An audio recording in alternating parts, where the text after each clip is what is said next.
Hey, it's Clay Trader, and this will be a video chart on ticker symbol TRXC. We will take a look at the 30-minute time frame. Real quick, what do I even mean by 30-minute in case maybe you're new to charts? Instead of each one of these candlesticks here representing 1 day's worth of price action, which is what you would normally see, each one represents 30 minutes. So while this here may look like several days worth of time, it's actually just the past 2 days broken down into 30-minute time slices.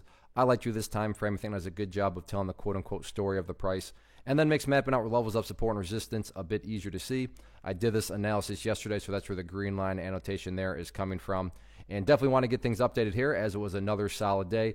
$2.20 there is still a very important level of support. Why is it important? Well, I'm not going to beat that dead horse because the price is quite a bit above it. But if you're curious on why that level is pretty important, you can just go back and watch a video from November 30th. But let's get some things updated here. And the first, what I want to do is add in what I would call the ideal level of support going forward. I mean, if you say, hey, Clay, what would make this chart look the absolute strongest going forward?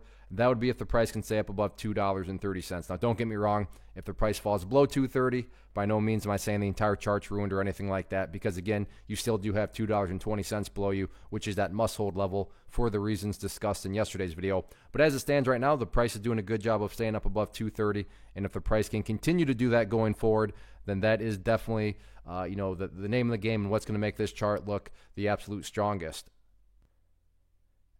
As far as levels of resistance are concerned, it's really all about this pink line up here right now, which is the famous 200 period simple moving average. It's got that downward slope to it. So I'm not saying it's impossible to break through it or anything like that. As far as charting is concerned, the bulls are definitely going to have to bring their A game to not only fight through that level, but then also be able to get some closes up above it. However, at the end of the day, any way you slice it, at this point, it's really all about repeating history. What kind of history am I talking about? Well, as long as the price keeps on doing what it's been doing in regards to building higher bases like this, then you picture those as stair steps, and the stair steps are clearly going in the upwards direction.